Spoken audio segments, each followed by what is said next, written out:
Okay, it's meeting of the Tricentennial Committee. Today's Wednesday, May 15th. It's 6:36. And we have on our agenda two speakers.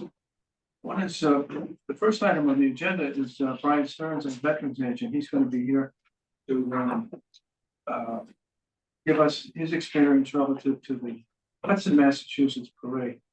But we're going to move down to item 4 right away because we have Kathy Cook here. And she's going to speak to the status of the 501c3. And before we do that, say hi to Jim. Where's Jim? Yeah. I lost him. He was up there a minute ago. I'm here. Hi, everybody. Hello, Jim. Hi, Jim. Right on time. Okay, so Kathy, you're up. Okay, so, this room, I think I can talk here, right? Everybody can hear? We can hear you. Yeah, I think it's right, Vanessa? Yeah. Can you hear Yes. Kathy, Jim? It's $22 million worth of acoustics. What did you, 22 million? Not quite. Got a little bit more than that besides acoustics. So, hi, everyone. So Don said 501c3. 501c3 is a Internal Revenue Code section law that basically says if you make a donation to a charity described there, you get to take a tax deduction, federal income tax deduction. Now one for Massachusetts also. So that's kind of timely. So we've got a lot of 501c3s in town that already support various committees or departments. So this is going to be one that's like that. This one will collect the money that gets donated to the town to support the Tricentennial. It will account for it. It will do all the paperwork you got to do when you make a charitable contribution. We'll send back letters saying thank you very much. You didn't get anything back for it. You can take a charitable donation for X amount of dollars. So we do the paperwork. Janet Maney, who many of you probably know, and Claire Reynolds are going to be on the board with me. We were all three on advisory committee together for years, so we know each other well. So they've agreed. I'm lucky I've got an office in Southborough, and we do a lot of defense work already in Southborough, so we'll continue to use my staff to actually help with all the paperwork and deposits, etc. So it's going to take 2 or 3 months before we get the approval from the IRS, if we're lucky. The IRS is really slow right now. That $85 billion I got a couple years ago still hasn't quite done the trick. So anyway, you'll probably at least be 3 months before they come back and say, yes, we agree that you are an exempt entity with an exempt function and you're all set to go. So I've already started the process to form the entity. So it's a Massachusetts corporation and you form it under the nonprofit statutes. So once that's done, then we send the paperwork to the IRS saying we've got this entity, this is what we want to do, and please approve us to be a 501c3. Right. So it should go fine. This is absolutely an exempt purpose, so there's no question about that. So there won't be issues here. And then once that's done, you can actually collect money ahead of time if somebody really wants to write a check. So we'll get the bank account open. As long as I got a tax ID number, which I do, then the bank account can be open. You can get going because the status can be retroactive to the date that you actually apply. So the day it goes in, we're asking for it to be that day. So we can start collecting money as soon as the entity is fully formed in Massachusetts. So if anybody's dying to write a check, you don't have to wait for that to come back. So we'll not say no, we'll take the money. So what I said in the application, I've got it pretty much drafted, is that what we're doing is basically we're the funding source for this committee. So we are supporting this committee. That's our reason to be, is to support this committee and to provide funds to help you do what you are charged to do. Okay, so simple as that. Sorry, you know where Leah and EDC meeting? It's across the street at Is the it across senior the street? center. Oh, Yes. okay. I'll just stay here, but thank you. Thank you. So it's pretty much simple as that. This is not complicated. What happens to any remaining money at the end? It's so when you've got a charity that has money at the end and it wants to disband, it's got to donate that to another charity. So if we're lucky enough to have money left over, then you guys will meet and recommend to us what to do with the remaining money. For example, when SEDP went under a couple years ago, when the school took over SEDP, they donated all the money to Friends of the Southport Youth Commission because it has to go to another charity. Okay, no one owns a 501c3, so it's not like it goes to owners. So you just have to keep it in the charitable world. Once it gets there, you don't give it back. So there's no refunds. I might have not heard this right, but I thought you used the word provide. You said, I believe you said, we provide funds to this committee. But you only manage the thing. Yes, so we haven't volunteered to do the fundraising. Let me make that clear. Yeah. I will do some, but Should make you that know, clear in I'm not numerous gonna be phone the calls. principal partner, so I will help, you know, I'm happy to make some phone calls, whatever, but I'm assuming you guys are gonna be making the phone calls to ask, you know, businesses to donate. And I don't think it's gonna be that hard. I think businesses will be willing to step up here to do it. So you guys are gonna basically explain to the business what you need money for, et cetera. Then you're gonna say, you're gonna write the check to this entity. I collect the check. So I may have used the wrong verb there with provide. Okay. Do you have a name for the 501c3? Yes. Help me, Patty. Friends. Friends of the Tricentennial Committee. Yes. Or Friends of Southborough 300, which Friends friends of side. Southborough 300. Easier to write checks to that. Okay. Decide, because I thought it was the former, not the latter. So Well, I- wait a minute, what's the website and stuff gonna be? Southborough 300, right? yeah. Yeah, so why don't we do Friends of Southborough 300? Okay. And I'm going to just use the number 300 Yes. Inc. Okay. So it's gonna be Friends of Southborough 300 Inc. Perfect. Okay. All right. Thank you for offering to do all You know, of that work. yes. Andy. We cannot. thank I'm you so enough. used to this, Jenny, you know, I've, you know, anytime I'm involved, will you be treasurer, I'll be treasurer. So, no problem. Thank I you. get a lot of help in my office, so, that helps a lot too. We will have money to be spending. Well, we can go out tomorrow and start collecting. So if you just don't wait, let me tell you, the entity's Yeah. fully set up. I've got the tax ID number and then go, okay, so that we really are totally Okay. ready to go. And so I'll send an email to everybody and say, here it is, you're ready to go. Okay, Sounds good. Wonderful. Thank you. okay. Is there anything else that we have to do in order to? I mean, obviously, people write checks, we just give them to you guys. Yep, so they should be made out to Friends Friends of of the South- Southborough Friends 300. of Southborough 300. Thank you. So will there be any kind of PO box, Kathy, or if someone wanted to mail something? You're gonna use my office address, Your office 132 address. Turnpike Road, Okay. Suite 250, Southborough, Mass. 01772. Okay. Yeah, if I- 250? if I could interject one thing, what we did is we made sure we had a letter to give to the donors so that they could take that tax deduction as well.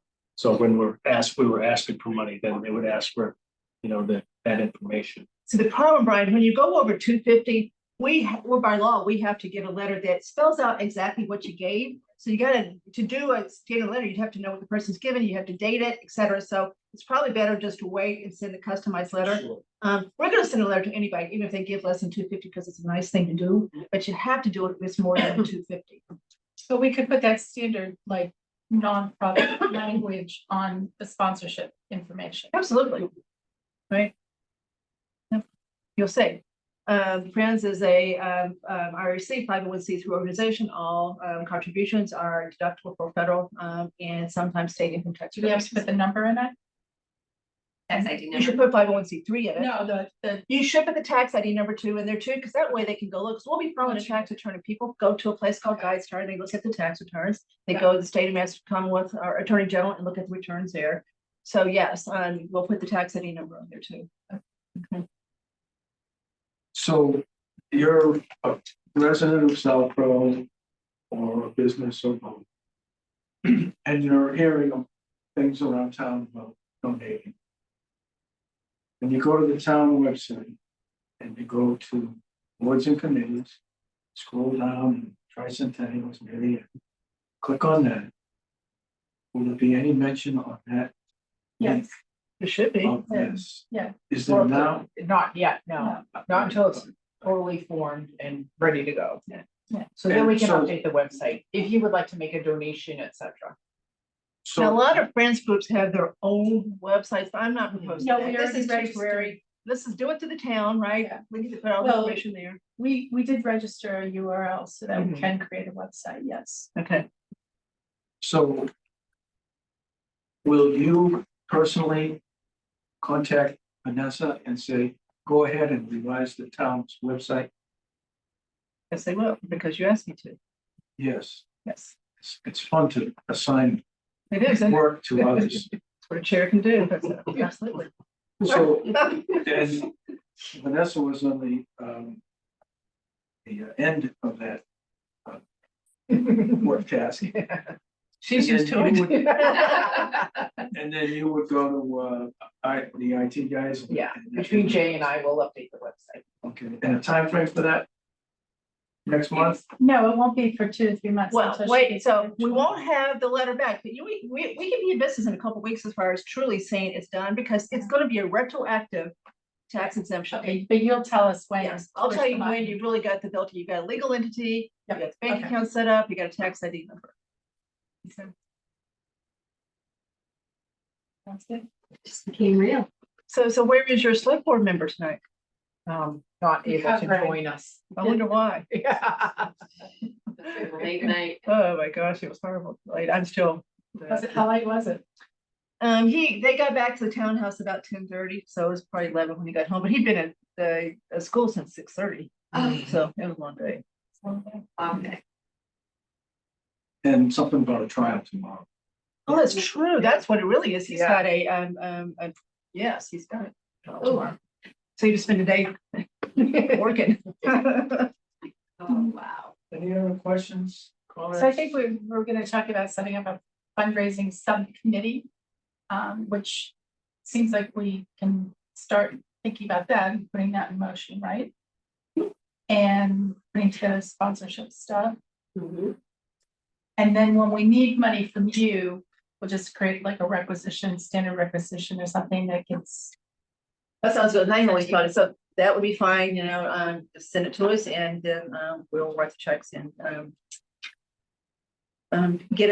so we can pay them, to where they need to go. So you don't have to come back to you, then you pay them. Right. I mean, you don't have to do this. So you just basically will approve an invoice, whatever, and send it to us, or whatever you need, and then we will take it from there. Yeah. Do we that's have a requisition form?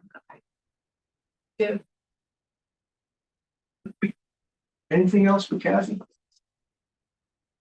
So is it safe for the committee to tell Kathy that she has an open invitation to every one of our meetings?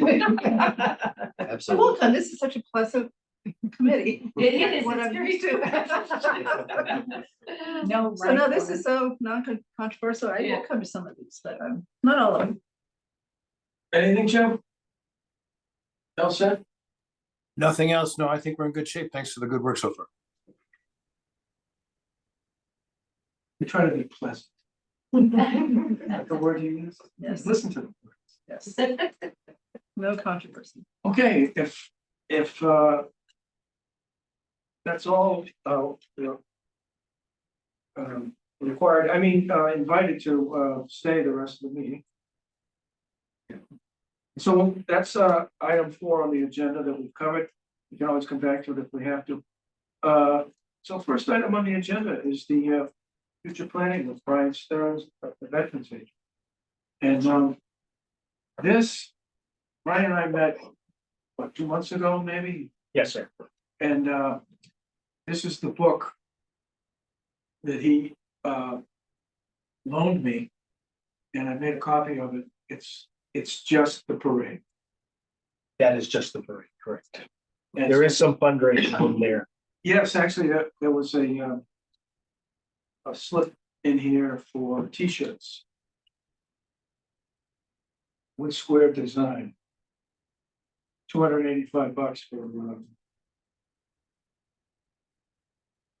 heavyweight T-shirt. Different sizes, including 5XXLs. Invoice, the date, so on. It's just paid. So and I have a copy of that too.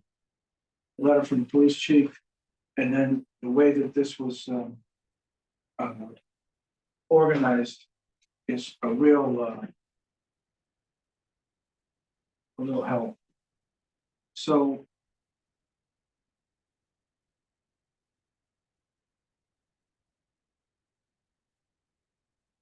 The first part of what you did is the parade teams.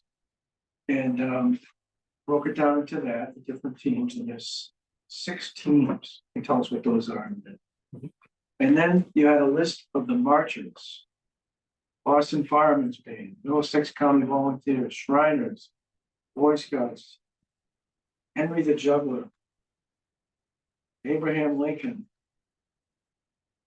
And then floats, a separate list of floats. Biggest one seems to be 47 feet long. Is that Correct. Yeah. And then there's another section here called Others, which is on the town hall lawn, back in time band. You know, the list of the grand marshals, politicians that are marching, buses, porta potties. And then broke it down into these 6 sections, each of which goes into detail. And then at the end, there's an aerial of the parade route, which I think was about 3 miles long. Correct. Yeah. I measured the distance between the Main Street Bank at the on East Main Street and the front of Face School this afternoon, and it was 5/10 of it. So instead of 3 miles, our usual parade routes half of them. So that we have to work on as far as we want to make sure that we don't have a 1 mile long parade that only has half a mile to march, and enough room for them to stage and enough room for them to disperse at the end. So that's about that's an overview. So if you want to speak to any and all of that. Sure. Ryan. And thank you for having me here tonight. I appreciate it. It's a pleasure. This was something that we thought of early on in our planning. The 3 mile route actually brought it through neighborhoods so that, you know, a lot of people that we felt that couldn't get out, they could walk out on their front porch and actually see the parade go by. So there was some pre-planning on that to make sure everybody could get involved in some sort of aspect of that. And staging was the big part. Staying on the route. I'll start with the route. The route was probably the biggest planning part because we had to make sure that we could corner different places, right-hand turns, left-hand turns, have enough room for tractor trailers to come across that were carrying floats. So we wanted to make sure there was no tip factor. We wanted to make sure that the people on the floats were safe, and we wanted to make sure that the viewers, especially the children, were safe. So we didn't throw candy off the floats. That's a big thing with kids, and we understand that they love to, you know, go after it. And that's why we had marshals. We had marshals for each section of the float to make sure that if anybody did happen to throw something or a child saw something that they were excited about, those marshals were there for that specific reason. I think it's a huge. We didn't have any problem getting volunteers for that because they felt that they were part of the parade and they were doing something good and it was fun. And making sure that they walked along their section of the float or the parade, and they would make sure that any little kids that happen to get away from their parents would catch them before they got under a wheel or something, so, you know, just to make sure that they didn't get hurt. So that was my biggest issue, that I wanted to make sure that we wanted to be a fun day, we wanted to be a safe day, and we wanted to make sure everybody that wanted to be involved could be involved, and everybody that wanted to see this parade could see the parade. So did the cops, DPW, fire all factor into those decisions about left-hand turns, right-hand turns?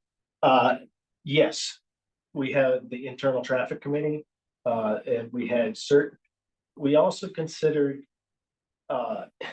in this day and age, we had to consider terrorism and people driving. It was, when we did ours, it was around during the Charlotte drive. Person drove through a crowd, so we had to make sure that people weren't gonna drive in through the parade route. So we had DPW station their trucks and excavators and certain things at certain sections, so that people couldn't come in through there. So that was another safety factor that we had to consider. They were involved, of course, the police were involved, and we had four-wheelers, quads that we could respond to emergencies such as somebody having a medical emergency. That way we could get in through and around the float without having to, disperse everybody. So we had a couple of quads that we actually had. People had personal quads that we used so that we could actually go through the parade if we needed to. We didn't need to, thank goodness, but it was all part of the pre-planning and making sure that the safety was involved. And we didn't want to leave any stone unturned, so to speak. So that was a big part of it. So your parade was in 2016, September of 2016. When did you guys start? About, I would say it's about 18 months prior. Because a lot of the people that wanted to be involved, they're already booking out a year. So we have to make sure that, if you want Shriners or if you want, Henry the Juggler, things like that. But the kids get into that, and a lot of people enjoy that type of environment. And we had to purchase, get them on record saying, okay, we want to do this. This is how much it's going to cost the town for their services. And part of that fundraising that Kathy was talking about, that gave us enough time to raise the money to make sure that we could pay them bills as well. So one of the big things were politicians wanted to be in the parade. So we charged the politicians. Oh. We did. And we did that because it's free advertising for them. So, and they had no problem doing it. It wasn't a problem at all. How much did they pay? It was, it depended on if they had a vehicle or if they didn't have a vehicle. Oh. If they were walking, then it was $50 plus any assistant staff member was $25 each. So that's not uncommon. We found out that wasn't unique to us, so we utilized that as kind of a model for our own. That's how we could get people that were doing floats. We charge them per vehicle on floats. So It's free advertising. If you have a company, an excavation company that wants to put their equipment into a parade, then that's free advertising. So they would pay us to be in the parade. We would utilize some of that money to pay for people we wanted to bring in from the parade, like Shriners, things like that. So kind of balanced. So I didn't get a lot into the fundraising portion because I can't as a public employee, but we have a team like yourselves that were out there, and you go around and do all that, and then it would go into a central fund like Kathy had mentioned, and then We're actually gonna have a subcommittee for just the parade. right. That's a great idea. We did too. Yeah. We did too. So That's a big deal. because then you can have them teams, set up certain teams, and certain teams can do certain portions of this. You have a team for floats and a team for outside bands, things like that. So that was very successful. It was probably one of the most fun things I've done in a long time. I do parades all the time in Really? Hudson. So I was kind of like the go-to to do it, and I was glad to do it. And I'd be happy to help you guys as well. Oh, So, thank you. I know I can't be on committee because I'm not a town resident. But we could have our committee consult with you. Yeah. Which would be wonderful. did you charge the Hudson politicians also? Board of Selectmen, no. So just like. How can we do that? So it's just like the state. State, federal, I think Nikki Saunders. Yeah, Was in at that time. I'm reading that, yeah, Interesting. I And mean, that's kind of protocol for. I found it in several different towns when they celebrate a large thing, like, when they come to our Memorial Days and stuff, those are no charges, of course, because we want that, you know, we want everybody to be involved, and there's never gonna be a fee for Memorial Day. But for something like this, it was an opportunity to help balance the books. In a way, you know, it didn't raise a lot of money, but it raised enough to purchase water. We had water stations because it was September. You don't know if it's gonna be hot or cold. How was your weather? Weather was perfect. Was It it? was perfect. We had, Do you have a rain date? we did not have a rain day. Ah, No. that's very good. We did not. I talked to one town, did it a couple of years ago, get 104 degrees. Oh, my God. So they had a lot of ambulance rides Mhm. to and from. Who would have predicted? Oh, it was Holliston's 250. Oh, okay. And I take that back. We did not purchase the water. That was donated. We had 4 pallets of water. One at the beginning, one at the end, and 2 along the parade routes, Who donated? BJ's. But, that's right, yeah, we have also another in this town. So, you know, again, and those are some of the perks of being in the parade. As far as, you know, the donations and things like that. We didn't have any issues for medical at all. And that was something that our police and fire and ambulances and myself were very proud of. We did have SEMLAC on station. You know, so we had them on board, and we had the emergency van. You know, so everybody had radios that were in the parade. Each team leader had a radio. Where's So- those come from? Those came from SEMLAC. What is that? It's like the medical reserve corps. And the reason we had radios, because if there was a breakdown in one section of the parade, we could get somebody in there to get that vehicle off to the side, and the parade could keep going. So there was no break in the parade itself. And we kept in constant contact. If there was somebody that passed out, or if there's somebody that got hurt, then we could get ambulance to them right immediately.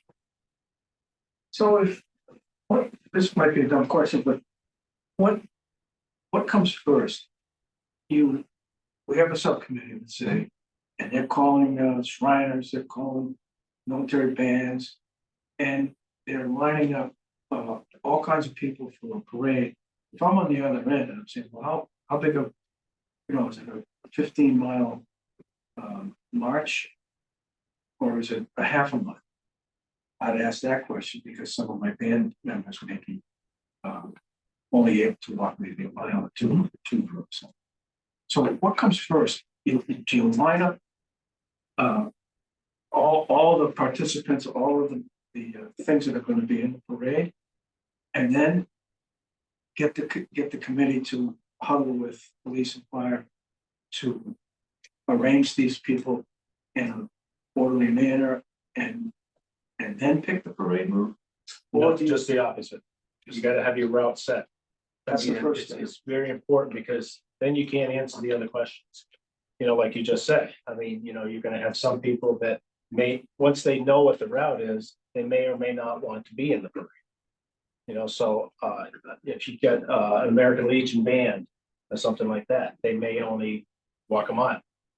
That's kind of their distance, so that they don't you know, have any medical issues. Because a lot of them are a lot older than our younger generation of bands. So they also could be on a float. They could decide if they want to be on a float. Like we had a jazz band on a float. They didn't want to just walk down the street with, you know, a jazz band. So they wanted to be on a float. So, you know, they knew it was going to be 3 miles long. It's like, you know, they're going to be playing wind instruments. They were going to be like, I don't think we're going to do that. So I think the answer to your question is The route get a first. route. Yeah. And so this group, our little committee, picks a route. Mhm. And then we find out afterwards, or shortly thereafter, hopefully, that the police say, can't do that, it's too sharp a turn, or that hill is too steep. Or, it's a blind corner, or the trucks can't get around. So it seems like pick the route first, but in full coordination with DPW and fire police.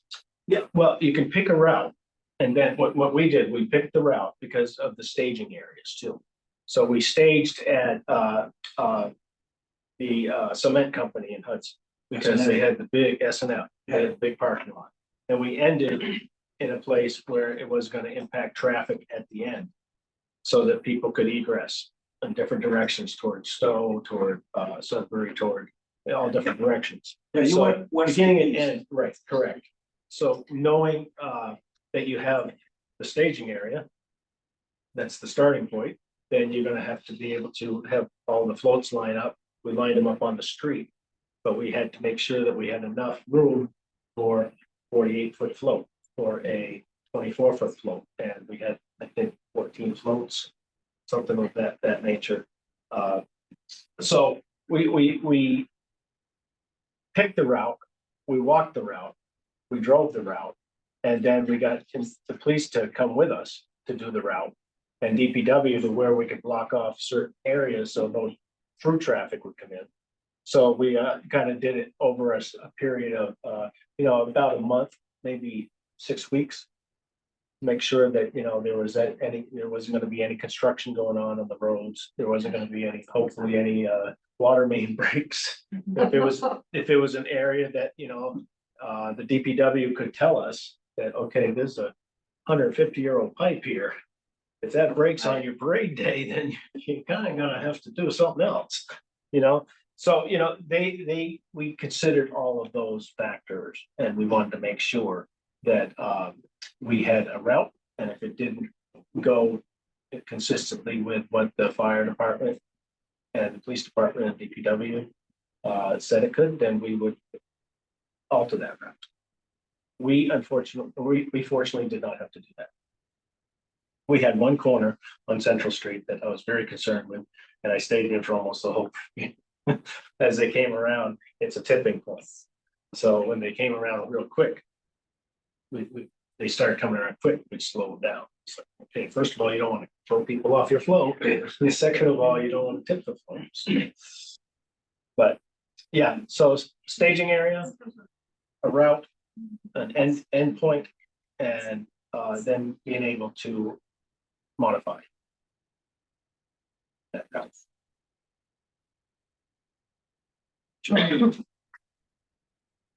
John's former Southwood Fire. Yep. I think we met many years ago. I'm from Northborough, so we've met a few times, I think. Everything sound in line with what you're experiencing? Yes. And on like the 250th, and it's gonna take more work.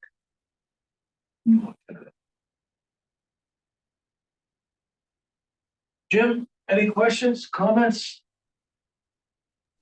No, I mean, I anticipate more thorough set of groundwork for how you go about it. That's perfect.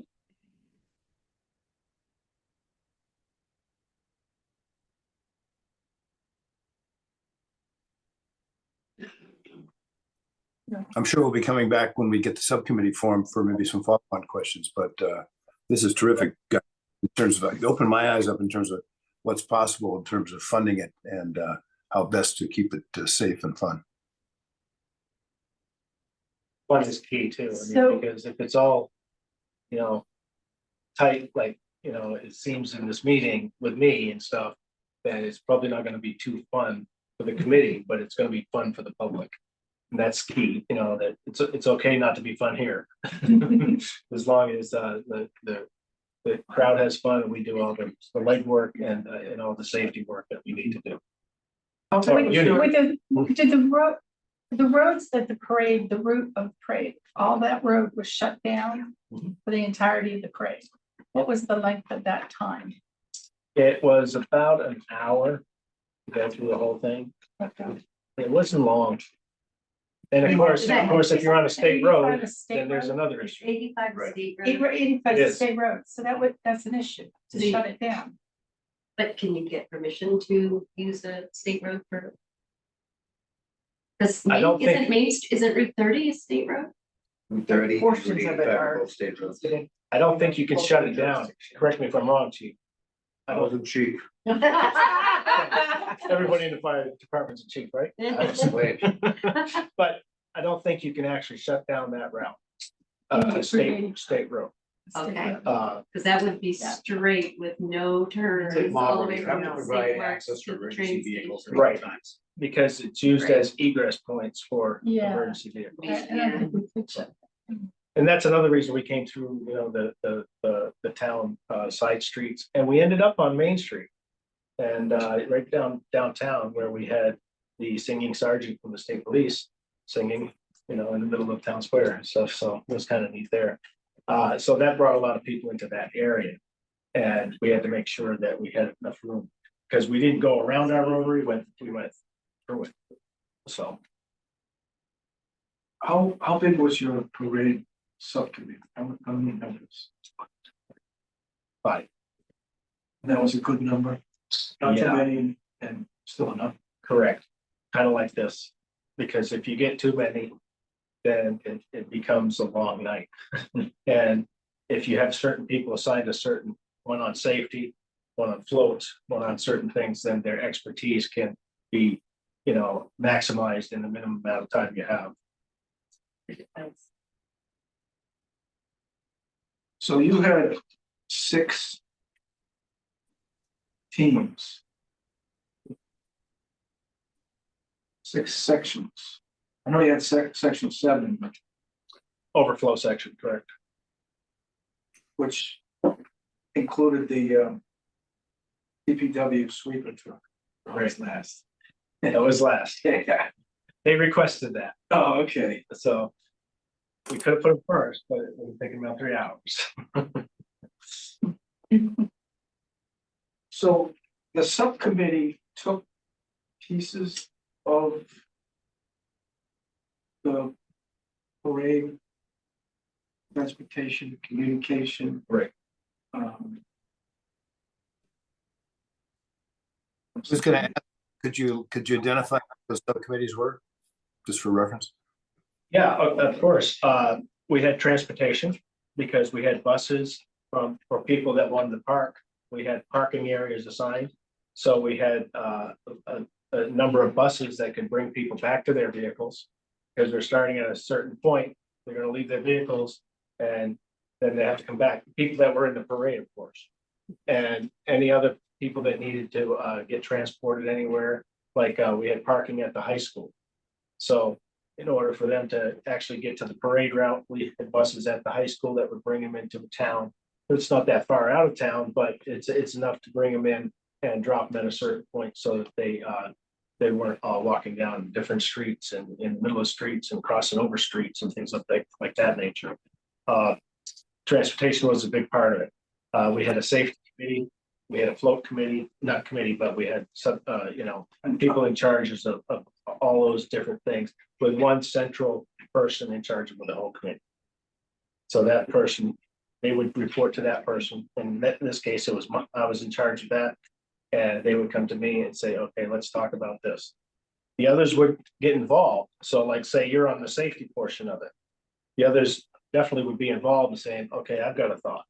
Because you want to make sure that everything's covered. And sometimes you just can't cover everything on your own. You just can't do it. So we have input from other members on that subcommittee to make sure that, if their concerns are, that we can meet those concerns. So were there more than 3 subcommittees? You said transportation, safety, and floats.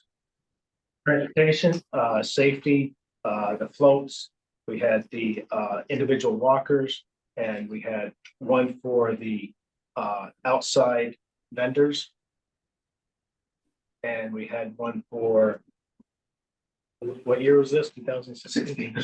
Can you clarify outside vendors? Yeah, like the juggler and Oh, those guys like that. So that person would actually contact different from the input from the subcommittee, they would say, well, we'd like to see Abraham Lincoln because it's historical.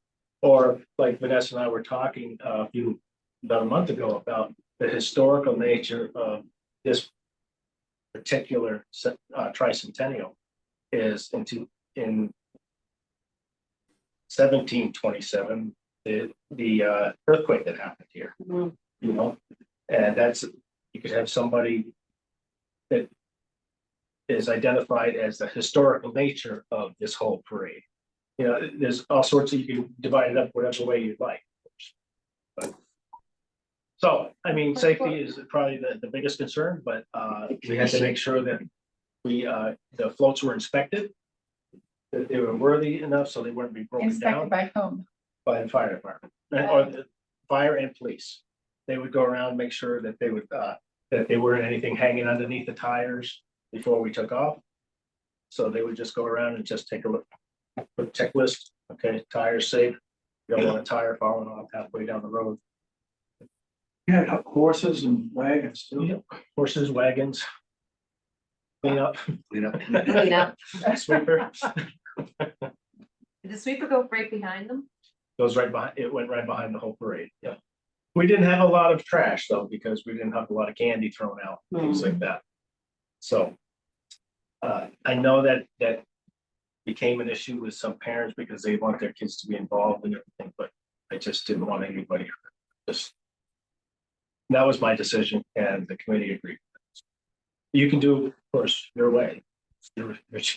So that subcommittee, the parade subcommittee, 5 people. Yep, I had 5. And let's say one of them gets to be the transportation.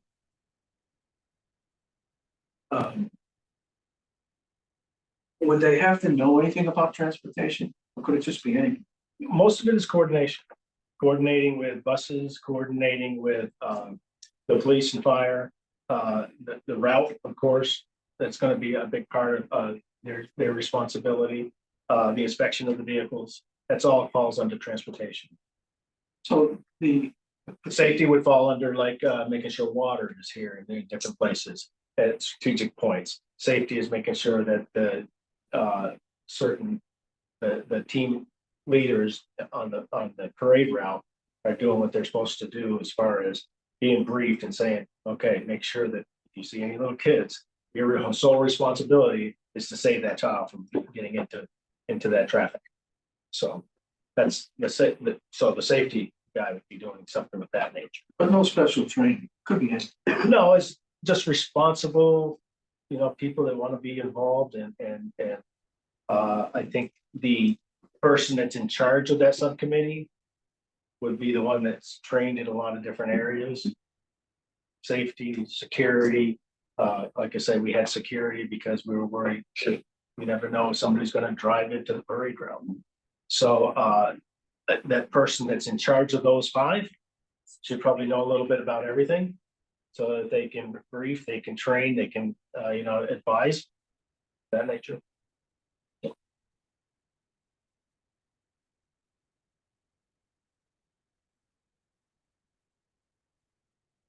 I'm sure we're gonna have questions for you 6 months or so down the road. Oh, Because we don't know what we don't know Yeah. yet. right.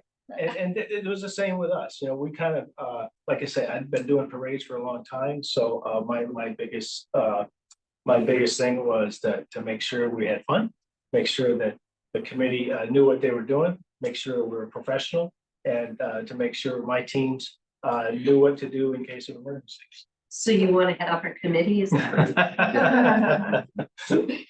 I'd be happy to help in any way, like I told Vanessa, I mean, Great, Uh, thank you. it's even if once you form the subcommittees, then if you need me to come in and speak on the safety aspect or things like that, and how we got the police and fire involved and what they can and can't do, that's something that I'd be happy to speak on. So, Brian, you said on lots of parades. Have you had any or what's your percentage for sunny days versus rainy days? 90%, actually. I was so surprised when it rained one year for Memorial Day. Because every Memorial Day, the sun would shine. I was like, We tend Wow. to get a lot of rain on Heritage Day. But So- that being said, We're thinking, last couple of years, it's been pretty rainy, right? we're thinking of a June parade. Yeah, pretty dry. Well, but yours was in September. You know, June is probably the earliest hurricane season, and September is kind of peak. And as far as just a rainy day like today, tomorrow. And, but. So. Your parades, the ones that you've been involved in have always been like in May, nothing in the summer. November and May, What's that? November and May. Veterans Day and Memorial Day. The problem with having a rain date is you've already booked these people. I know, Right. we can't And- put them for rain dates. If they don't show up, you still gotta pay them. Mm. If they say, well, we're not gonna go out there and our instruments may get wet and there's all sorts of different things you gotta consider. So, and even if you book them and it rains and they don't. That's Does part of, some that's have part of the the contract. clauses in We their contract? actually had a contract written up. Oh, yeah. So to make sure that, if you can't make it for weather concerns, then we understand, we booked you. And would, one of the things we asked, if somebody else booked you and it rained, how would that affect you? So our question was, do we pay, or do we pay them and then ask for a refund because you won't get it? Or do we hold half and then pay half after the parade? So those are, What did you do? Yeah, what you do. we did just the latter. We paid up front because a lot of people needed, sort of a retainer to make sure that, we booked them and we're not backing out and we're saying, we want you there and everything. And then the remainder will be paid after the parade. No standard force majeure clause in this contract? Pardon? No standard force majeure clause in the contract? So. A lot to consider. Lot. I think you're looking at people at this table who are blown away at your experience and probably feel that we have something to lean on to guide I'd us. be glad to help. I'm serious. Anything I can do, I'd be glad to help. Because like I said, it should be a fun day, and even if it sprinkles a little bit, hey, we got our brothers. We'll manage. It'll all go over good. It'll be good. So June is the other thing to consider in June is tornadoes. That's one thing we considered when we actually thought about this. Tornado season Tornado has or started. hurricane, which is, Not that, we get a lot of tornadoes here, but it's one of the things that my mind is going like this all the time. When I was planning this whole thing, I'd go home at night, like, what did I forget? What did I forget? So- that's really, We might want to make sure that, we can't prevent a tornado, we can't prevent the rain or anything like that, but, picking the right date where, you're gonna have the most participation is key. We did it in September. One of the reasons we did it in September was school was back in session. And that's one of the reasons we were targeting June.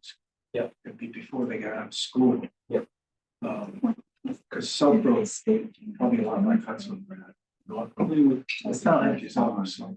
Yeah. and here, these three were. But graduations and, people coming into town, that's a good thing in June Different. for graduations and things like that. Yeah. It's so bad. But, as far as, people, like, when does the high school graduate? Is it June 1st? Early June, First, within the first week? week of June. Yeah, so that may be a factor as far as people leaving directly after graduation. I don't know how it works over here in Southport, but Did you have you had Abe Lincoln? Did you have Uncle Sam on stilts? we did not. I think he was booked for some reason, or I'm not sure what the situation You is. guys all think of a parade when sometimes you'll see Uncle Sam with Yeah. long straight pants and walking on Oh, stilts. One of the things that we also considered as part of the parade was making sure that we had the time capsule. Hmm. You know, and the time capsule, part of the parade was to be in the time capsule. And how we did that was we made a coin of the parade. You know, like a challenge coin, because we didn't want to put anything paper in a time capsule. It's not gonna last 100 years, obviously. So we had a coin made up of the parade, you know, the route and everything. So future. Do parades, people whatever, buy those? you can have them coins? made. No, I know, I have actually made them Yep. for a client. But did you sell them to just the locals? We did it strictly for the time, So you just but made you one? can. That's a great idea. You just made one? Yep. Oh, One oversized one. an oversized one. Oh, I've made the military ones. Yeah, the military ones, the challenge coins, things of that nature. Those are got probably 1,000 of those. Yeah, But I just bring it up because somebody put it in the survey. Yeah, that was. To have that as a memorabilia and that I just ornament, wasn't sure how- Christmas ornaments, all sorts of yeah. different things like that. Even if somebody's a writer, they could have a nice little book on the whole Tricentennial, and you know, maybe get some funds from that. Yeah. I can't raise money, so I gotta be careful what I say. Did you consult with any other towns? I know Littleton was 2014 and they had a huge Mhm. parade. They actually have a website where every single float is documented and everything. Did you consult with other I consulted with Concord Concord? because they have uniqueness in who they are, number one. And they have uniqueness in a lot of their participants. So if you're looking for a unique group of people, then I think it was, I'm not sure if it was the town clerk or I can get that information. Great. But and they're a valuable resource for like car clubs, Right. you know, the 50s car clubs and things like that. And people love seeing these. I mean, you know, there's a car club in Concord of Ford Model A's. And all they do is drive around to these parades. And to see Ford Model A's going down the road. And go to the wayside, yeah. Yeah, exactly. Yeah. Exactly. Always there. Yeah, so you know, but it's kind of a neat thing because you don't see it every day. And I'm a car enthusiast, and we had motorcycles and cars. And one thing we did have that I thought was really kind of neat. We have a company in Hudson that they do like skins for cars, and they make different kind of unique vehicles. So they had 2 motorcycles, but they were high heels. Oh, jeez. So one would go forward, one like they were walking down the street. And it looks like 2 high heels walking down this parade. So it's just a wrap on the motorcycle? Yeah, but it was like they had the sissy bar and back and, Oh, it was wow. all laced up and everything. Oh, And it's sparkly stuff down it. And That's cool. so one Can would we go get a forward. copy of I the have people that took part in your? I think he Oh, you does. do have- have Yeah, that's right. When you booked a novelty like or like the motorcycles that were decorated, or in particular car clubs, who paid whom to participate? Did the parade committee pay the car club to participate? Was it a kind of a no charge wash? How'd you? If we requested it, then we paid for it. If they requested it, they paid for it. So like politician requested to be in our parade, sure, $100, please. That type of thing. So if they're requesting to be in the parade, then we requested that they pay, because most of the time they're businesses that are advertising, or it's an advertisement. We don't want to say it's an advertisement, but it's like a lot of people are going to see this parade. It is, yeah. To go down the street and everything. And we're just trying to break even at the end of the day. You know, we're Right. just There's kind of a middle ground for something like a car club that might be interested in recruiting members, you know, and but they may not have thought about joining the parade. We go see them. You know, do you have any middle ground things that are kind of just a handshake deal? Yeah, absolutely. I mean, I think that the key is that we don't want people not to be involved. I mean, if people want to be involved and it's an interest, and there's a large interest for a car club to be involved, then absolutely. It doesn't have to be cookie cutter for every single thing.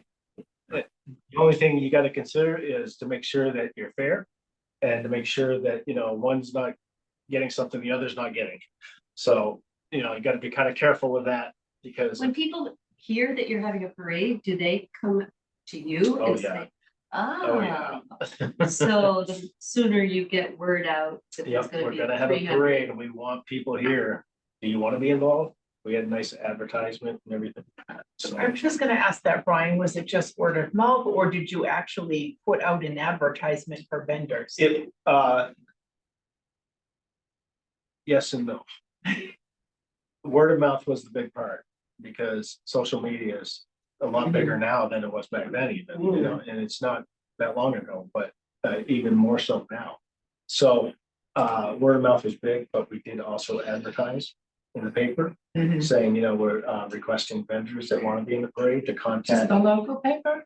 local paper. You can put it on Facebook, you could put it, anywhere. Town blog. Right. Yeah. And we're looking for vendors who would like to participate. And then, if they contact you, then you have a set of rules that they need to adhere by. And if there's a fee involved, then you can talk to them about it.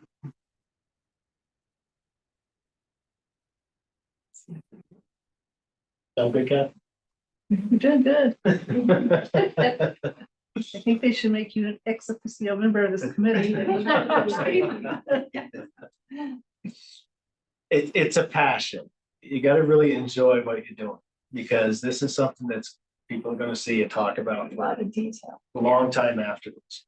And what we do here is going to be something that, it's fun. Like Kathy said, this is a fun committee and it shouldn't be, to a point where, oh gosh, we're going home so stressed out tonight. We did that at all of our other meetings. Right. So That's great information. if there's nothing else, we'll get back. Yes, I just had one, I heard about when you're planning on graduation. I know when I graduated from St. Mark's, it was June 10th. So I don't know, are you having it on the Main Street area? We're not, no. Okay, Yes, but that's a really good point to make sure, like the local schools, what their graduation is, to plan around that. Yeah. St. And they Mark's. probably, I would think they would know when it is now for 2027, right? One would think, no, you could. Well, I mean, it's like the probably- second Saturday or whatever, June or something, right? It's just, it's also that the traffic will be awful because most of the students don't live locally. Yeah, no, we need to steer clear of it. And wouldn't it be great to have the seniors in the parade? Yeah, their last Wow, year that's here cool. to march. And one thing we didn't talk about were grand marshals. We had the oldest individuals in town and they had vehicles, they had convertibles. We had convertibles that people donated, we had signs made for them. And I think Gino Tibaldi was one of them, and Mary Helen, who just passed away, she was 103. So, we had those as our grand marshals. Do we have any World War II vets still living, Brian? Yes, but not in Southborough. But we do have Korea. Right, So we right. do have, Vietnam, of course. My background is I'm 20 years military, retired Air Force, Gulf War vet, Afghanistan, Pakistan, Iraq, Saudi Arabia, Kuwait, Washington, DC, Washington State. I was around the world quite a lot. Wow. Thank you So for like I your said, service. these are Long fun, year. these are Including fun staff in the Air gigs. Force One. I was gonna say, so this is the fun part. I know. This is a big thing. 4 years with Wow. Ronald Reagan on Air Force One. Wow, And then very cool. with George Bush. Nancy. And Barbara, my favorite. She was my favorite. She would bring us cookies. And she would actually make them, so it's. What did you do on your first one? I was crew chief, Oh, Wow. so Wow. we flew a lot. We flew a lot during the Reagan era. I bet. It was a fun time. Gas was cheap then. We got to go to Berlin, we got to go to a lot of different countries. And he loved his military. Do they always fly there? Air Who? Force One? I had heard that they always fly 2 aircraft? 2 aircraft. Yes, one is a backup. Right. Interesting. And which one is he on? You never know. Well, he's always on Air Force One. And no, right? there's not an escape pod. He's always on Air Force One, because it's What's only that? Air Force One if he's Air on Force it. One is the designation, correct? So it doesn't matter which aircraft he's on. Yeah. In my time, it was the 707. And tail numbers were 26,000, 27,000. Oh, wow. So what happens is, whatever one he's on, so like, say 26,000, 27,000 are on ramp. And one of them has a heat exchange problem or an air conditioning goes out. And you can't fly them without air conditioning. So automatically he goes to the other aircraft, and that becomes Air Force One. Ah, So whatever aircraft he's on is. Thank you so much. That was stressful. Yeah. But fun, like I said. Wow. It's all about fun. So anything I can do, thank you for having me. I appreciate your time. And anything I could do to help, I'll be glad to do it. And like I say, getting the youth involved is going to be very important. You got teams, you got sports teams, you got academic teams, all sorts of things that you guys can come up with ideas and help us out or help them. Thank you so much. Thank you, Brian. Very welcome. Thanks. Thanks, Brian.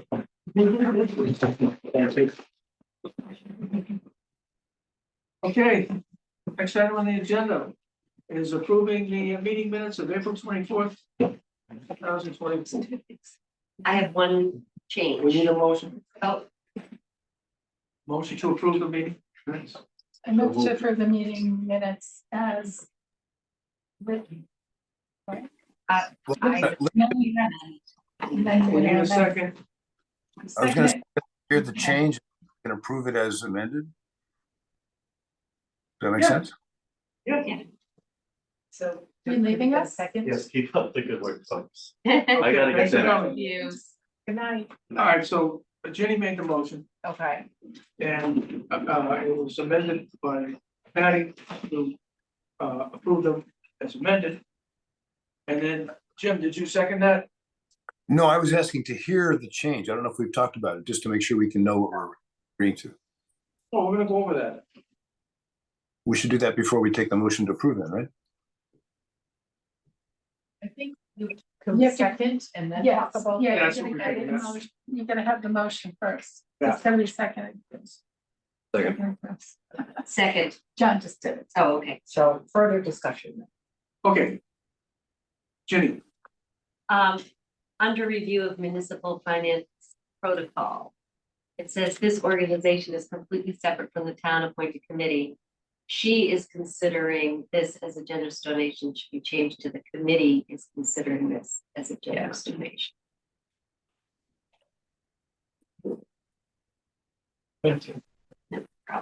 I have one or two. It's in that first paragraph. Yeah.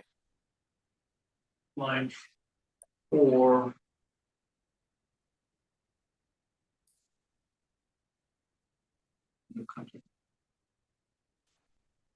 Oh,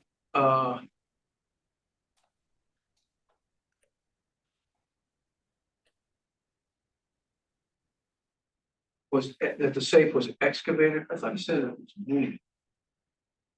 Wasn't buried, was it? Okay, I didn't remember exactly how the safe got out of the building or what I was think the it needs to reason say it for was moved. moved. Okay, And then the line above that. Yep. It says it was found in, oh, sorry. and then the Suffolk should be county. Yep. That's all I had. Okay, Where, not when, when an old safe had been excavated or where? Suffolk County, of course. Both. Want to change it to where? Okay. And it's moved. Had been moved, right. Okay. Anything else, Jim, John? No. Okay, so the motion is that we approve the meeting minutes as amended. Second. And it was seconded, all in favor, are we being, Roll call. okay, Morris, yes, Oh, Martin, yes. Ernst, yes. Kendall, yes. Asking aye. okay, next item on the agenda is a discussion of branding for celebrations, a logo and a tagline. If, I'll leave it up to you, Patty, do you wanna just tell us that you're still working on this, or do you, and move on to the next item? Or do we wanna get into that? I think we want to have a discussion. So a small discussion, right? Yep. And one is, what we want to feature on this logo. A couple of us independently looked at some different ideas. And, whether we use one building, feature more than one building, feature no building and feature something else. Just narrowing it down will help to. Yep. So just if anybody has any thoughts. The one building, I guess, would be the town hall. Yeah, I mean, you know what Jimmy put out on social media yesterday, asking people what they thought was the iconic emblem of Southborough. And as she can tell you, but there was a lot of different responses. Yeah, to summarize it. Most people said multiple buildings, library, townhouse, Pilgrim. And some would say just one and like the stone wall leading up, but of all the people that participated, I did it on the Scenes of Southborough and the Southborough community page. And the majority of people, you'd have an outlier here saying reservoir, or an outlier say something. Or but- Oak House. Yeah, but the majority of people mentioned those buildings. Yeah. A few people mentioned the community house and Mhm. St. Mark's Clock Tower Mhm. And the cannon, and the Cannon. but majority mentioned multiple buildings. So if we narrowed it down to a building, It would be the Or- townhouse. or those three, Right. Not really. with less lines. Yeah. Right? And then the digit 3 and a 0 and a 0.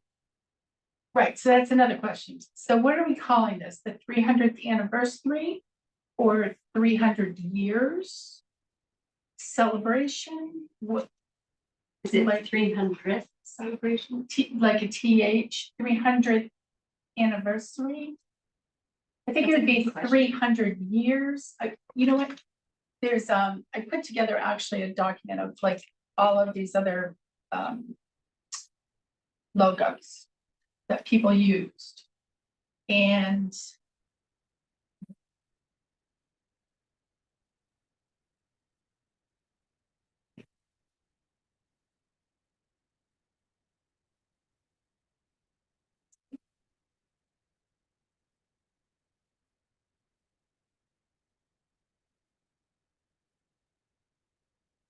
so Holliston says 300 celebration. Lexington was 250, that's it. Amesbury, 350 celebration. Portsmouth, 400. So a lot of people aren't even putting the TH in there. Westfield said 350th TH.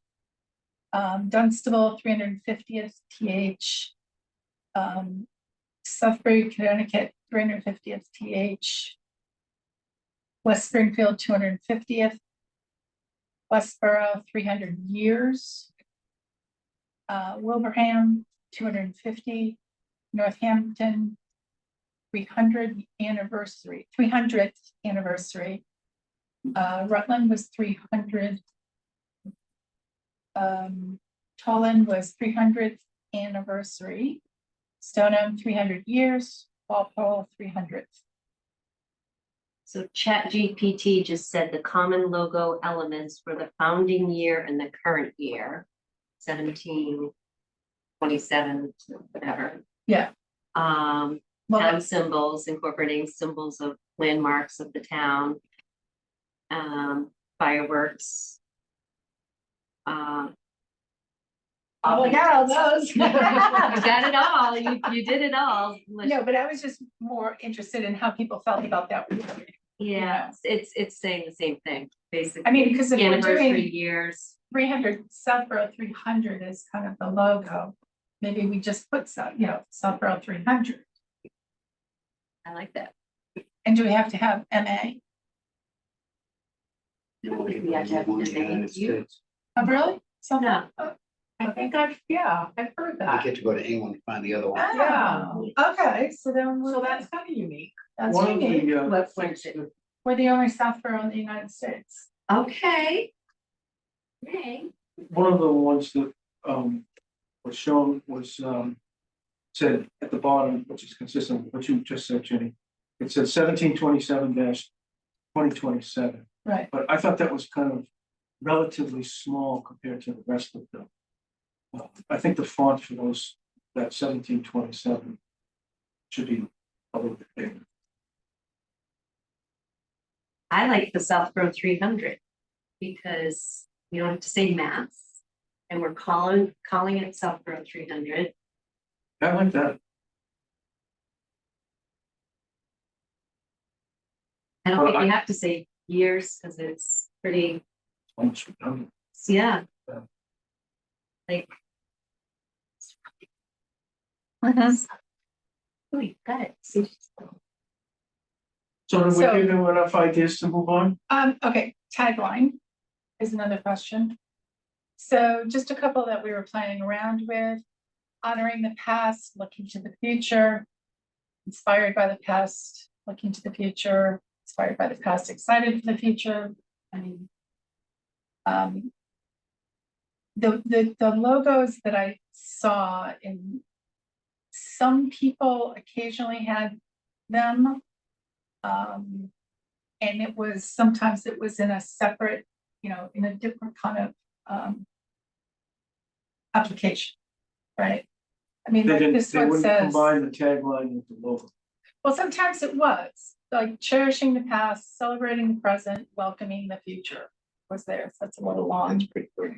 Yeah, it's a little wordy. This, The question is, do we have to have one or Do what we- are the pros and cons? Well, I think if there were a tagline, it's sort of a theme that you can carry through Yes. some of the products you Other might things, create, yeah. or part of a decoration on a T-shirt, or, like Portsmouth, it had history lights our way. yeah. I mean, that's I've pretty- seen others that are sort of succinct. have some historical context to, Right. what happened in this community, or what was created here, or versus just the, celebrating the past, or We're not something just vanilla. Right. right.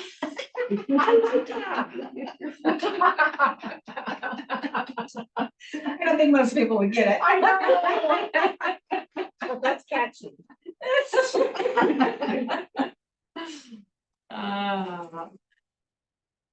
So. Do you wanna, like, say, should we spend some time or like? So how about if people just put their little thinking caps on? Yeah, I mean, because we can always add a tagline on here. right. So put your thinking cap on, and if there's something that really kind of appeals to you, you could just send it to me in an email. Should we all try to come up with 3? I know you Sure. like action items. Yeah, maybe. Why not? There you go. Everybody okay with that? I already have my friend. Yeah, I know. Really good thing. So the 3 is the tagline. Just the So tagline. we come up with 3 different ideas, each person, that means we're gonna have how many? That is a lot. I mean, I'd be happy if everybody come up with one, yeah, like one good, really good one. Two, if you can't. Well, decide. I like how you did it. You kind of had the same Yeah, it was the thing, same thing, just worded just differently. worded Yeah, differently. So that's kind of what I meant. Okay. that's fine. You know, Bring you don't a have to, suggestion to the next meeting. yeah, Yeah, big versions of the tagline.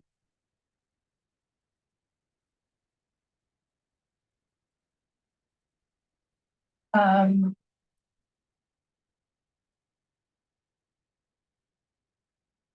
Put it on. yes. Now, what is? I can send this out to people, right? They should refrain from reply all. Right, so when you receive this package from me. You Reply, could also actually, I just just do a piece. do it to yourself and. Yeah, yes, that's do what I it. usually do. for the Yeah. committees. Yeah, Yeah, this is it, and then you can just reply to me with comments. Because I think you've got the components all there. Just, I really do. I think tied together. She wants a little swirly No, thing on what there. I like is so much better than the ones you just, Yep, yeah, this is a modern. Yeah, take on right. this. Yeah. Love it. Okay, Move on to the next agenda item. All set, Jim? Okay. Review the updated results of the Google survey. I have a question about the survey, probably for you, Patty. There was some really interesting comments there. Is there a way to get individual surveys from start to finish of the same person? So instead of looking at it as that would be a first name, question for. and not, Versus by answer, just look up, because like, if you find that you. like the know time, name of date, the the person. timestamp. I'm just wondering if it could be filtered to just print. Show one person's One person's response one to person all to the the whole- questions. yeah. If you could find You out, want that for each person? no, not for Just each person, for- so there was some ones that I thought were really good. There were a couple of very good, interesting comments in here. And I couldn't tie with what. Yes, you can, because it's all by number. Yeah, but I wrote a survey and I'm a different number for Oh, really? every different thing. Yeah, because I was number 13 on one. There's also the first names don't, let's say the first name of number 12 isn't the first name.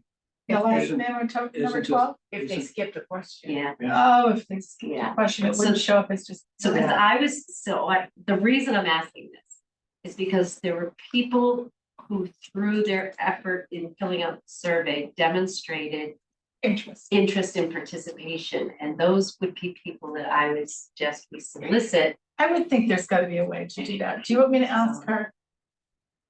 Or I can ask Jay tomorrow too. Oh, He's is he gotta doing be- the survey? No, I just don't know if he knows a little bit more of the back end. I don't know of Okay. that. I mean, if one person filled out the survey, Right. we have their start to Yeah. finish Right. question. And I did skip a question on my survey, Yeah. but I looked for my answer because I knew what I wrote and I was all over the place. and I Okay. realized. So that was my Okay, question, so because that's a good they question. would be those people who spent time on it, Right. are ones that you want Yeah. to say, hey, they might be a good one to talk to about. Such Or and such. join There- I mean, there were some good things that, like, I highlighted. You know, somebody was interested in some kind of a feature on the building of the reservoir. Which, I mean, we do have a lot of pictures. The building of the reservoir and the houses that were moved and stuff. That could be a really interesting, nothing else, like a photo essay in the library, maybe. And somebody suggested, a movie night with Charlie Chan movies. Love Yeah. that. And then St. Mark's offered to host a movie night. Right. Yeah. Yeah, Yeah, this number 12, I don't know who that was, but that person was really good. And the flip side is that what you're saying, Jenny, they spent the time to do that, and then they don't hear from anybody. It's like, gee, I must have wasted my No, time. they are gonna hear from people, from the subcommittees and to get them involved. I'm trying to pick up on the other side. We're interested in them and what they say. But if we don't reach out to them, and they may feel as though they We've wasted ghosted their them. time. Right. Yeah. That's a good point. So if we could tie those lengthy responses, the name and an email address, maybe we could, just send a quick email. We want to acknowledge. I mean, we can just write up a stock email that we just, yeah. Yeah, no, I can send out through MailChimp, a thank you to the people, because we have all the email addresses of people that want to hear from us. That's I fine. was just looking at that. Yeah. So there are What was it, 67? 60 people that provided an email address.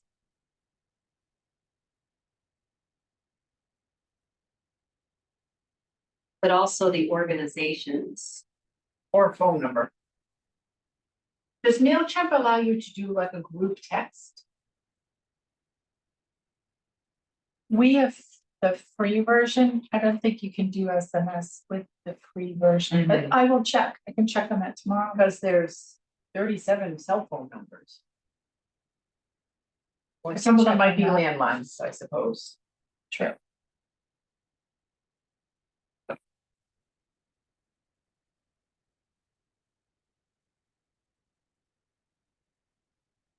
And all those people that said that they were willing to volunteer. We need to, let them know that we're putting together, Yeah. list, and we will be in touch with them soon. We're so grateful, blah, blah, blah. And if they know anybody else.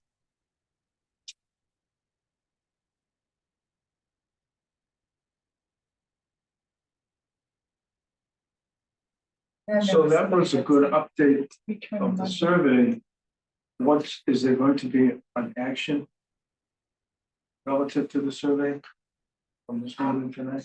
Well, I'm gonna go back and look into, is there any way to filter the responses to get a complete response for every question per user? We're continuing to, share the survey. We took the, the hand printed copies. We just got them over there this week, but we brought them, to Colonial Gardens, the library, and to the senior center. So Oh, right, we there were were supposed to do a people. box for that. So we just didn't have time to create a box, so Katie did sort of a memo about the survey with an envelope to put them in, and we'll go back and collect them. So they're the hard copy of the resume, not that I've been interviewing all day, of the survey is now out at those 3 places. Great. Yeah, that's good. So I think we will still get, some Yeah, responses, we and need we to just continue to push keep that pushing there. it. Yeah.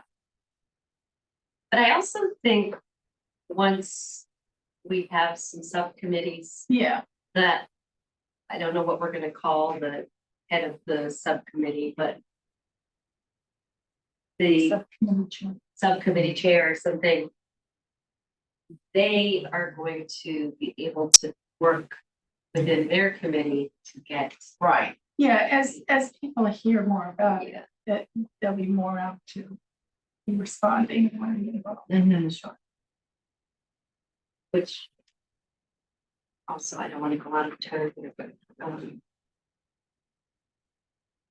should we be putting on social that we are in the process of creating subcommittees? And instead of people responding to the survey, they can DM us. Do we have a Facebook account? Yes, Yeah, Southborough 300. Who does a DM for that go to, Vanessa? If somebody DMs, they're gonna go to Melanie? Wait, that go to? I'm sorry, what was the question? If somebody DMs the Southborough 300 Facebook page, who's that going to? Does it go to all Probably the to me. admins? But or I does it don't go know if to- it goes to all the admins simultaneously. We could test it tomorrow and see. Yeah, I was just gonna say, should we? How about if I do it right now? Sure, go yeah. for it.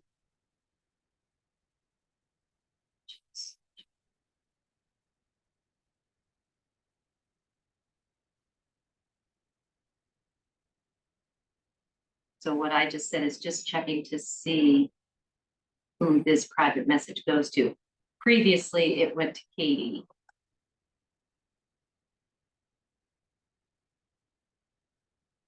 I don't remember whether that was part of like No, as an admin. signing up on the admin. She signed us up as admins, correct? Yes, So wouldn't that have come? It would have gone to my messenger. it should have. Right? it should have, yeah.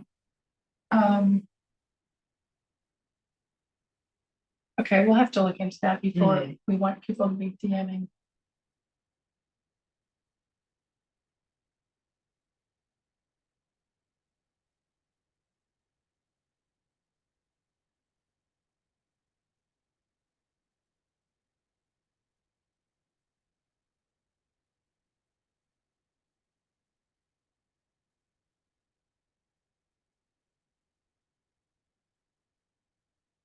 Next item, We're done with that one? Well, the action item on that is to find out if we can break up the survey, but also if we shouldn't we come up with a stock sort of Thank you. thank you Mhm. that we can send out. if you want to write something up, I can set it up in MailChimp.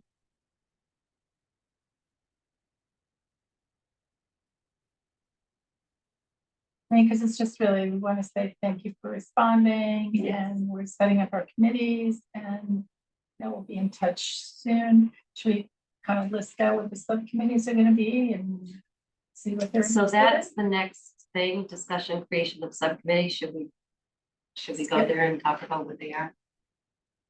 Before you leave the topic, is maybe it's a question for Patty. Is there a way to automatically send an email when they reply rather than waiting to whenever we get to a follow-up?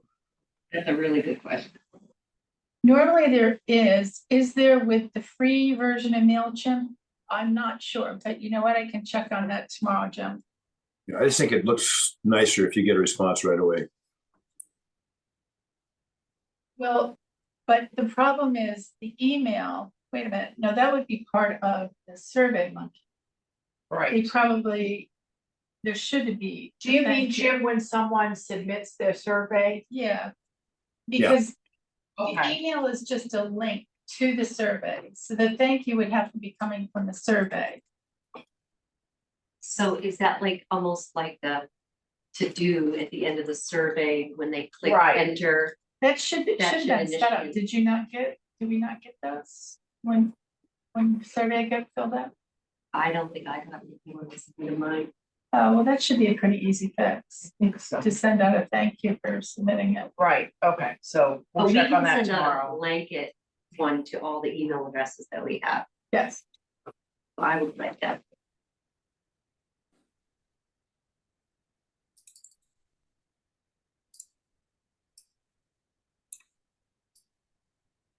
yes, but we should see if she could update that to make sure that a thank you goes out. Yeah, when I'll the check on survey that is tomorrow. submitted.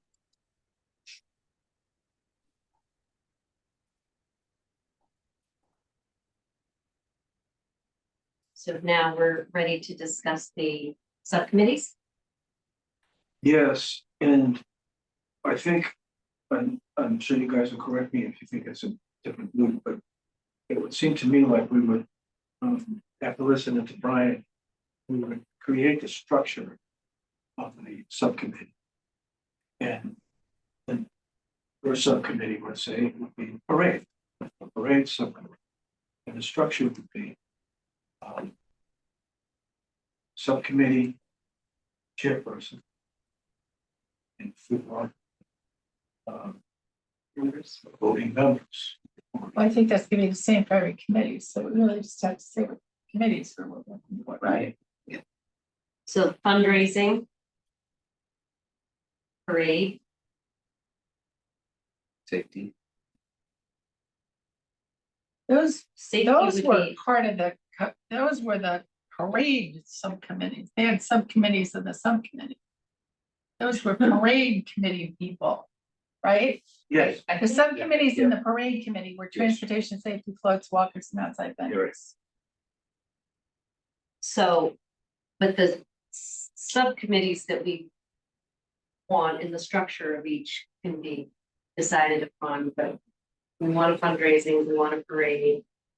If you look at the results of the survey, the bar graph shows what the most popular items people are interested in, and the music festival is one.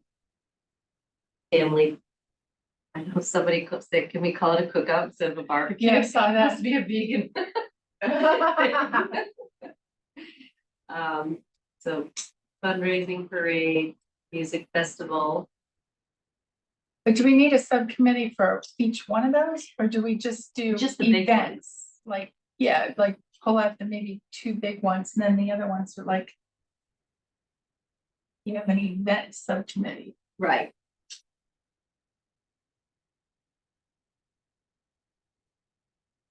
So that would be 15 people. Five per subcommittee. Probably start with that. So make the third one like an event planning subcommittee, is that what you mean? Oh, I kind of like that. Event subcommittee. So you have the parade. The fundraising. Well, and then but we're event- supposed to be kind of deciding what the events are, right? No, but event like, But I this think I know what you committee mean. could, fine tune what events you want to see during that year and then delegate.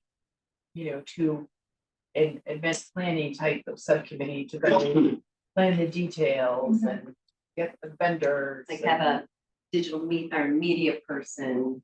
Right. And a, But I think the only one that would be separate is, if it's determined whether or not there is any type of gala. That might be a separate Right. subcommittee from an event planning committee. did you notice it wasn't as big? Yeah, I think maybe people are looking for something that involves the whole family as opposed to a gala seems very adult oriented. Right. oh, look, softball tournament was the least interesting. And golf wasn't that high on the Golf list. was not that high. I don't understand the softball. This used to be a big softball thing. Probably couch potatoes. Could be Yeah. the wrong people are answering our survey. I love, right, but I do love the history one, like that Mhm. people are super excited about. I already know somebody who said they'd do the house tour. That could be another subcommittee, because that's a lot of That sounds detailed so- work. The Kate said she'd do it. Hmm. She did it before too.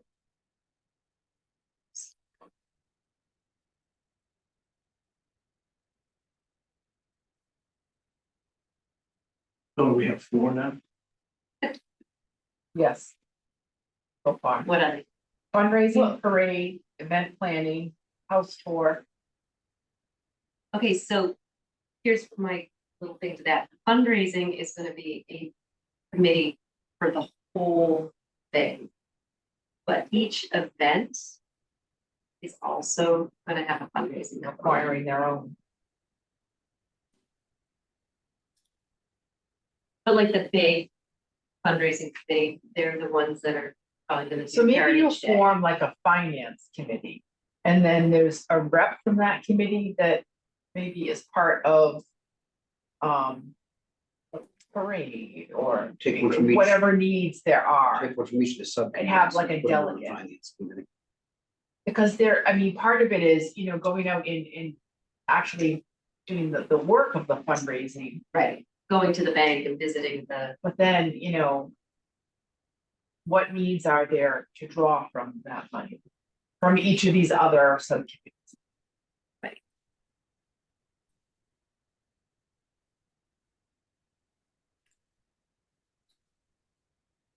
What do we have, 5?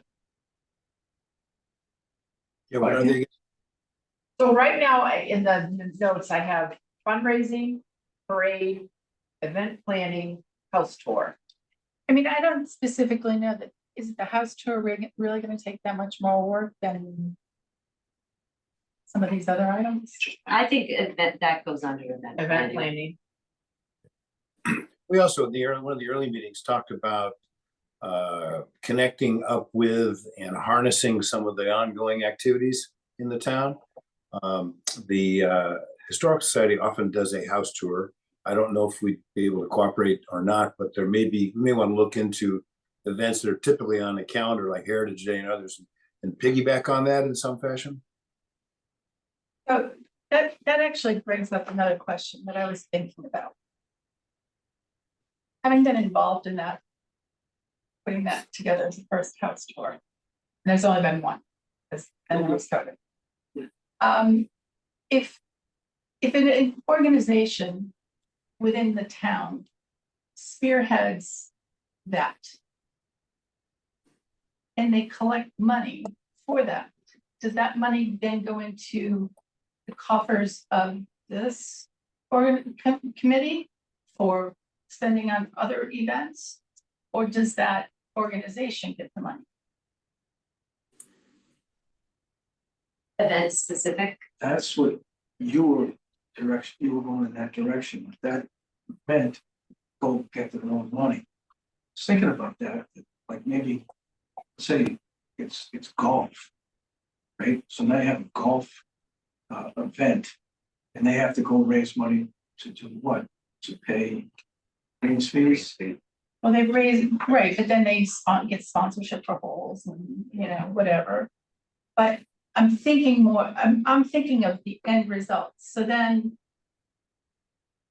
people pay to go to the golf tournament, right? And I mean, that one seems more easy because there isn't an organization. I guess I'm specifically thinking about if the Historical Society is involved in a house tour. That house tour for the Historical Society, I think it raised like $11,000. Does the Historical Society get that $11,000? Or does that go into the fundraising for other I think if events? they were the sole sponsor of it, it probably goes back to their accounts. But they're not, because they're If gonna it's- get sponsors. If it's sort of a collaboration or a co-sponsored or some sort of collaboration with this committee, for example, then I think, that's a different question. Well, if it's a tricentennial event, I think it comes under the umbrella of our. So if it's being promoted as a tricentennial event, then the money gets wrapped back into the Tricentennial Committee to pay for other events. So I on, think otherwise you're gonna Yeah. bookkeeping. Yeah, yeah. well, but I just. Well, I would add this other flavor to it, not to complicate it, but there's some personalities involved, A, on the outside organizations, but B, it's probably, if you look at it from just a objective point of view, the group putting the effort into it probably sees it as their activity to fundraise and so on. If we want to bring it in as an umbrella and capitalize on the momentum that adds to the whole sphere of things, maybe we could work out a co-marketing agreement where any promotion we do for it, there's part of the fees, or they're joining the tricentennial activity as almost like an outside business. But I'm predicting that the perspective from an organization that is normally involved in a fundraising activity is going to want to get the lion's share of that, just because that's part of their annual planning. What if the flip side happened though? What if you had an event that was very popular, but did very poorly in fundraising? Wouldn't that popular event want the 300th pot to help them out? I guess we'd have to think about different examples. In the house tour category, I know there's only been one, as Patty said, but I think it's probably viewed as a established precedent. It may not be right, but an established approach that's in place. How did Westbrook? How did Westboro do it in regard to the money? I don't remember, I can certainly ask, I don't remember we asked that question, but I don't think they had. I don't, it's not, I was under the impression everything was done under the auspices of the committee, And then that they didn't have, co-events, like they didn't. we're trying to co-brand. commingle events. We, at the beginning, we said we're gonna supersize some of our existing events. But I mean, it like- doesn't look like we are based on this. Well, but like survey. Bellborough Summer Nights or something, you know, I can understand, we can help to, you know, make that bigger and provide other things going on. Now, that money wouldn't necessarily go into recreation. Obviously, any costs incurred wouldn't be covered and all of that, but Well, I think on this point, I've been talking to our town accountant and finance director. Just to sort of get some answers to some of these types of questions and, you know, they'd love to come and talk with this committee. yeah, that might be. That we had to Maybe we get should past table town that and meeting. ask them. And they've been talking to their peers in other communities too, about how did you deal with this or that, or what do we need to think about as we, you know, get into this planning process. So I think they, you know, during maybe one of your summer meetings or early fall, they'd like to come in and I talk like to the that committee. Yeah, I like that idea. Yeah. But we know, This is getting kind of, we know we It's need a a little much. fundraising committee and we know we need a parade committee, so we could Right. always just start with that. Right, right. I think we should, and then, and between now and when we can roll up these other subcommittees, we can find 10 people, oh, Yeah. definitely. parade 5, fundraising 5. Now, Get that in motion. should one of us be on each of these committees? I feel like there should be a member, I personally. think so too. I have done a lot of fundraising. You've done a lot of fundraising. too. No, you go for it. Oh. Go for it. I would not hesitate to do that. Fine. Okay, All good. as long as, You type it in for as that? long as I can say, Patty, wait, we look at these sponsorship. Yeah, packages yeah, and- no, that's it. Okay, You know, no, I just, I don't need to beg people. no, yeah, but I think I could get a committee together. John? Well- Parade? I Well, I think love you're a the parade. ideal person to be our representative for the parade committee. You wouldn't have to run it, you You just went have here for the to. 250th, right? No, wait a minute, now what year was that? 77. No. I'm like- My God. Brothers of the brush, we get to bring them back. Yeah. The jail. Well, we want Aerosmith. Yeah, there you go. Sure. Um, Would you be the representative on the parade committee? Sure. Is that yes? That was a Yeah. yes. Type, Yeah. type it, type it. Type it. Type Type it, put it right in. Break your fingers. So now that we have those representatives, what are you going to do? Starting tomorrow?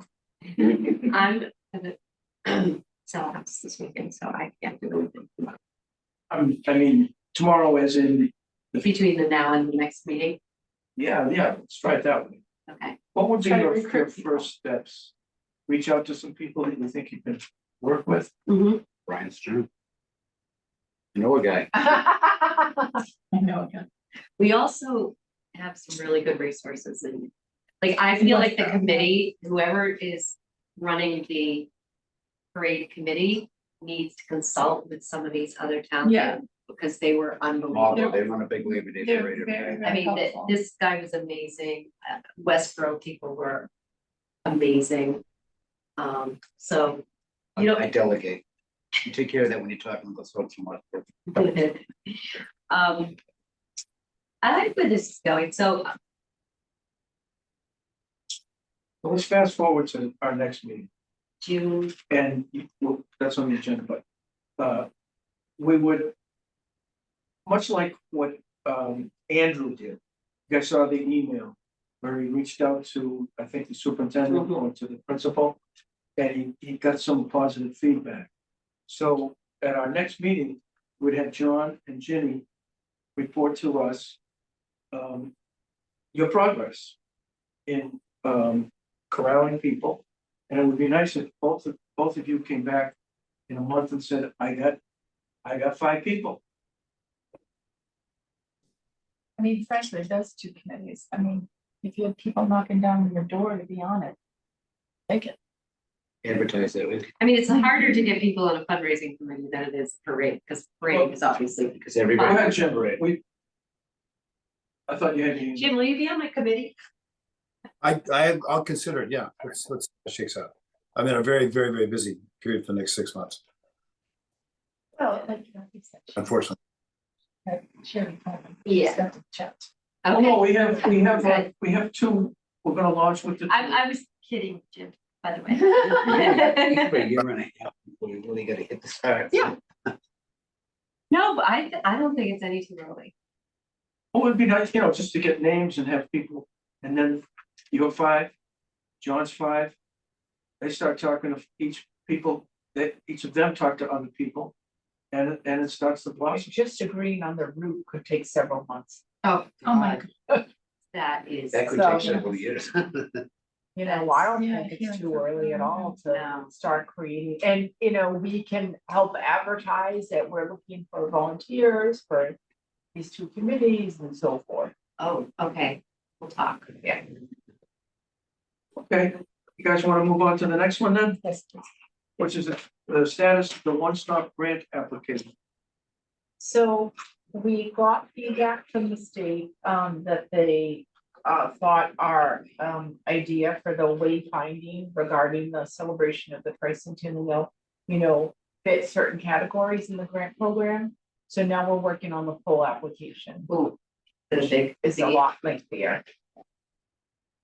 So I actually started it today. Have you looked into other grant opportunities? I know there's one from the Mass Cultural Mhm. Council. for Not yet, festivals. Patty. That certainly is on our to-do list.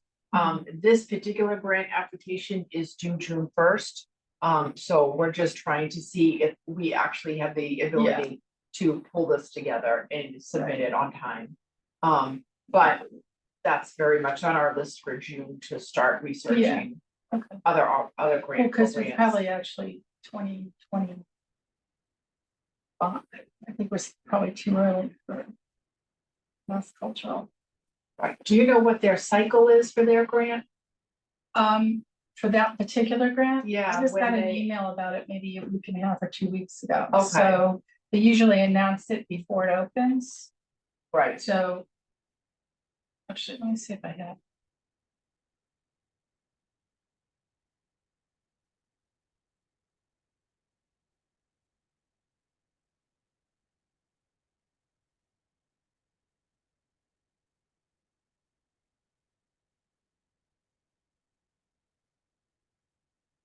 Festivals and projects, grants of 2,500 for organizations to fund activities that provide public benefit for the use of arts, humanities, or sciences. Deadline is May 23rd, 2024. But it's too early. I mean, but we don't want Right, money now. you know. right. We want I it. think they run that one in the fall too. Okay. So maybe by fall of 2024. Right, You might right. be interested. Now, would that fall under the fundraising category to pursue grants, or is that something we do together here? I think we should have the fundraising people concentrate on using contacts to fundraise. And then the grants are, okay. That's my. Yeah, we don't have a grant writer Right. on staff. We all kind of share it. I try and keep an eye on who's put in for what, and do we have an award letter, and who's gonna project manage this, but there isn't Right. one particular person. There's also an operating. We'd grant love one. Organization Sure. that you can do up to $6,000 for organizations with year-round operations offering public programming in the arts, humanities, or sciences. We will soon be an organization. Right. Right. Yep. Okay,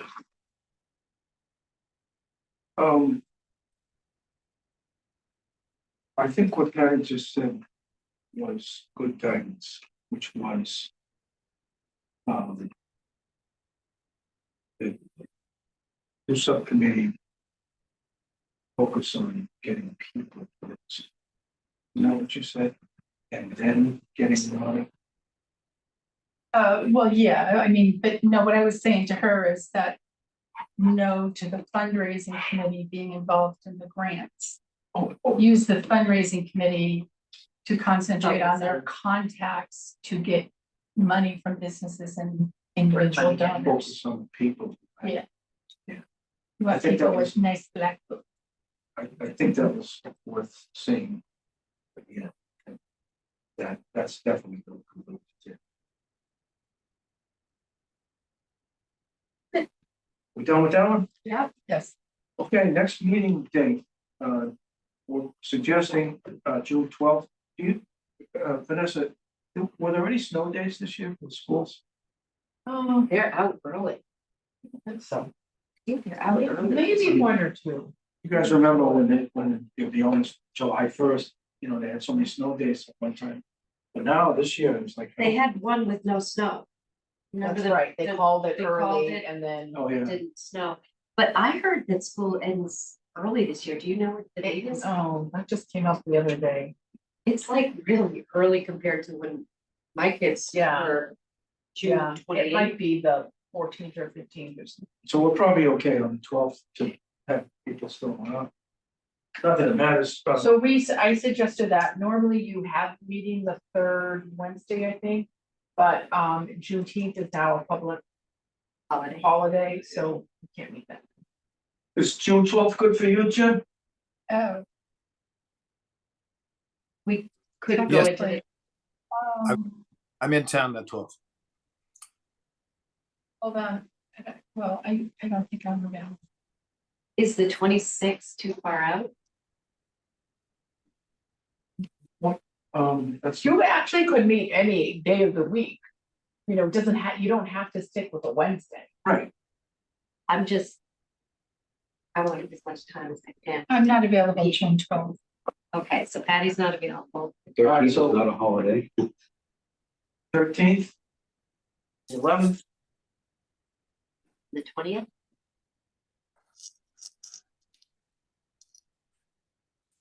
The problem with the 11th is it's selectmen, right? We're meeting the 4th and the 18th. So, you Okay. know, if there's no need for a special meeting, then, you know, Andrew should be free, hopefully on the 11th. It's kind of soon. Gee, don't worry about it. No, I'm not talking about that. Oh, I have so much going on this month. But the 20th, 20th works for me, Which to me, Thursday. How about you, Jim? I'm not available that night, so I'll just look for another Zoom host for you. Oh, well, Right now, 20th is open.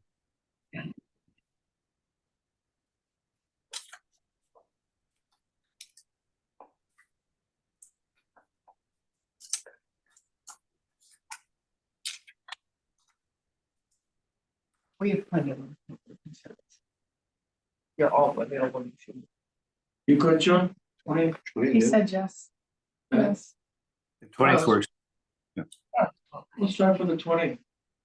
Might be a good test date for a tornado or a. We should check with Andrew also. and Yeah, is I'll the let him know space that. available? You know? Let's check on that right now.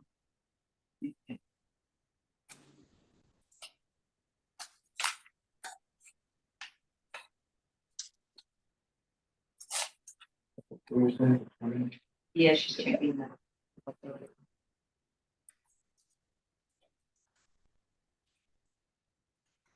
Yes, the room's free. So I'll book this one that here, right public now. safety. Mhm.